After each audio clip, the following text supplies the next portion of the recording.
Hi guys! Welcome back to my YouTube channel. Good morning, good afternoon, good evening sa ating lahat. Saan man tayo sulok ng mundo, sana ay nasa mabuti tayong kalagayan at ligtas sa anuman masamang kapahamakan. At bagong lahat, shoutout muna tayo sa founder ng Kalingap, Kuya Val Santos Matubang at Edna Blagos Kalingap Prab. Siyempre kay Jack Matubang at sa lahat ng mga sponsor. Hindi ko kayo maisa-isa at siyempre shoutout sa Team Merd at kay Ate Eme. At siyempre bago natin talakayin ang ating reaksyon, ay ipapaalam ko po sa inyo, shout out po kay Kapronde, at dito natin pag-usapan ang 100 na nawawala. At ito po ay nabawasan na po ito ng 15K. Si Kuya Val po dito ang nagbawas, pero hindi natin alam na baka ito nag-usap sila ni Kapronde o ano pa man, na si Kuya Val lang muna siguro, hindi natin pangunahan dahil syempre ang sabi nga ni Kuya Val ay si Kapronde ay walang kita sa YouTube channel, o kung ano ang pinag-usapan nila na ito ay si Kuya Val ang magbabayad muna at si Kapronde ay magbabayad din kay Kuya Val. Pero hindi naman sagad-sagad na bayaran dahil ito naman ay pwede naman ito bawas-bawasan sa abot ng makakaya ni Kuya Val. Dahil alam nyo naman si Kuya Val din ay marami din tinutulungan. Ito na nga ipaalam ko sa inyo ay nagbigay na po si Kuya Val ng 15K. At doon din sa mga taong pinapadalhan, lalong-lalo na ganyan kalaki. Kung hindi naman po para sa inyo, ay sabihin nyo na lang doon sa nagpapadala na ibibigay ko na lang sa inyo ang buong detalye sa kaibigan kong ganito. Matulungan ko kayo na makontak nyo dahil hindi naman po yun para sa akin, para naman yung sa itutulong sa gusto nyong padalhan. Ibibigay ko na lang sa inyo ang buong pangalan para iwas tayo ng disgrasya. Dahil ito na nga, kahit hindi yan ginastos ni Kapronde, dahil marami ang hindi naniniwala dyan sa pera na nawala, dahil ito na nga daw marami si Kapronde, paiba-iba ang statement ni Kapronde. Kaya ayon,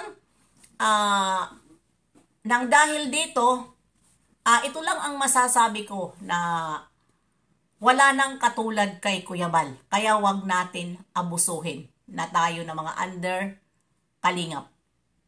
'Di ba? At ito,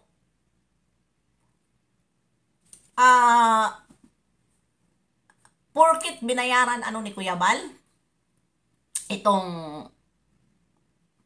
pinangakuhan ni Kuya Val, itong problema ni Kapronde, sana naman ay hindi na ito maulit. Dahil sa totoo lang, si Kuya Val kaya ginawa ang ganyan para lang mag-stop ang ingay at ang hindi lang masira ang pangalan ng Kalingap nang dahil lang sa ganyang halaga. Kaya kinupkop ni Kuya Val ang pagka-responsibilidad niya dahil siya isang founder ng Kalingap, at sana naman ay porket nakita nyo na ito pala si Kuya Val ay nangkukup-kup ng hindi sa kanya responsibilidad, dahil hindi naman siya dito ang naggastos, dapat ay hindi naman po natin yun sundan na ganyan na pangyayari. Mag-ingat na lang sa hindi sa inyo pera, dahil alam nyo naman ang mga tao ay walang maniniwala sa ganyang sitwasyon na natanggap ang pera October 3, pinadala October 3, nakuha October 4, ganon, nandyan ang pera, ilang araw pa bago pinarating, kaya walang naniwala. Dahil kapag hindi mo pera, mag-stack man sa'yo ng 2 araw o 3 araw, maibibigay mo na yun. Maraming paraan kung talaga ang pera na yan hindi para sa'yo at ayaw mo mahawakan dahil hindi naman sa'yo, maraming paraan.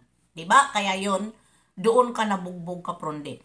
At yun na nga, dahil nga ito ay binayaran ni Kuya Bal, ako rin ay nagpapasalamat din ako kay Kuya Bal na ganyan kabait ang ating founder ng Kalingap. Dahil gamit ni Kapronde ang pangalan ng Kalingap, ito ay sinagot ni Kuya Bal. At siya pa talaga dito ang naging defender ni Kapronde sa pera na ito. Diba? At ako naman ay, ayun lang, nagpapaalam lang ako sa inyo na ito na nga, nakabawas na ng 15K. Wala na akong ibang idudugtong na salita, kundi pagpasalamat na lang sa founder natin at paalala sa lahat ng mga charity vlogger na nandyan sa Kalingap na ginagamit ang pangalan ng Kalingap. Hindi nyo ba alam kung isipin nyo na kayo na ang tinulungan ni Kuya Bal? Diba? Na kayo ay makilala sa buong mundo. Dahil mundo nito ilan ang nila? Milyon ang kanilang subscriber. Sana naman ay iwasan nyo ang pambubudol. Hindi ko dito sinasabi na si Kapronde budol dahil dito naman ay pera lang naman ang nawawala. Pero ito ay kasumpay na doon dahil sa totoo lang marami na ngayon ang mga sponsor na nagkukumplain sa mga reaktor. Reaktor na po ngayon ang kanilang kinukontak. Kaya mag-ingat po kayo dahil ako mismo, once na may mag-contact na sponsor, sasabihin ko ang dito sa social media para bakit maging aware ang mga sponsor na iba na kayo ay niluluko na ng mga charity vlogger. Diba? Kung hindi nyo kaya, na nangangarap kayo sa mga pabahay dahil mga under naman kayo ng Kalingap, i-endorse po nyo kay Kalingap Prab, i-endorse nyo kay Kuya Bal. Kuya Bal, mayroon ako nakita na kaawa-awa, walang nahihigaan, walang natataihan. Ang hinihigaan nila ay pinapasok ng mga butete na mga dyan, o mga insekto na kung ano, butete talaga. Diyos ko Lord, baka pagalitan na naman tayo dito ni butete. Diba? Pinapasok na kung ano-ano, na mga dahil yung bahay nila ay ito. Mga wate. Kasama nila sa higaan. Pwede ba Kuya Bal dahil wala akong kakayanan? Puntahan natin. Hindi yung mga ngarap kayo. Kukontak kung saan-saan na mga sponsor na wala naman kayo kakayanan. Diba? Para ano? Para maka-income din kayo? Ganon? Huwag mangarap ng gising na nakatulala sa hangin. Dahil bakit? Si Kuya Bal dito ang nasisisi. Tulad ngayon, si Kuya Bal si Kapronde ang nakawala ng pera. Hindi lang ikaw Kapronde ang may basher. Nabas din si Kuya Bal sa karamihan. Diba? Kawawa ni Kuya Bal. Kahit alam ni Kuya Bal na nabas siya sa karamihan, inignore niya ang lahat. Alang-alang lang na hindi itong kanyang minahal na staff. Lahat naman, kalahatan naman, wala naman si Kuya Bal minamahal na isa lang. Lahat naman ay minahal niya. Para lang hindi walan ng sponsor. Dahil sabi nga ni Kuya Bal, kawawa naman kung ito ay mawalan ng viewer, mawalan ng sponsor. Maraming may nag-aaral, mayroon problema na kung ano-ano na problema. Kaya walang katulad kay Kuya Bal. Kahit hindi na niya problema, kinukup-kup pa niya dahil under niya sa Kalingap. Pero, ano ang ending ng mga ibang under ng Kalingap kapag sila ay nagagalit sa Kalingap? Kung ano-ano ang paninira na binubuntog kay Kuya Bal. Diba? Kaya ngayon, isipin nyo na lang itong problema na 100K. Sino ang tumulong? Hindi ba si Kuya Bal? Sino ang naging defender ni Kapronde? Hindi ba si Kuya Bal? Alang-alang lang sa hindi ito lumago. Pero wala siyang reaktor. Believe din ako kay Kuya Bal. Wala siyang reaktor na pinagalitan. Dahil nakaintindi din si Kuya Bal sa mga reaktor. Kundi siya na lang din. Kung ano man ang sinasabi ng mga reaktor, si Kuya Bal ang nagpapaliwanag.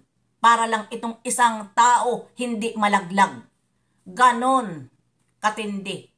Ganon kabait si Kuya Bal. Kaya, wag po natin ito na tularan na pag mayroon tayo o pag mayroon pinadala na pera ng mga sponsor na hindi para sa atin, ibigay po agad natin. Dahil tingnan nyo ang nangyari kay Kapronde. Nawala ang pera at maraming nag-reaction sa kanya. Isa na ako. At marami siyang basher at maraming hindi naniwala at nadamay si Kuya Bal dahil naging defender niya sa kadidepend sa kanya para lang na hindi siya mawalan ng sponsor at mga follower. Yun ang ginawa ni Kuya Bal. Naintindihan ko si Kuya Bal. Si Kuya Bal po ay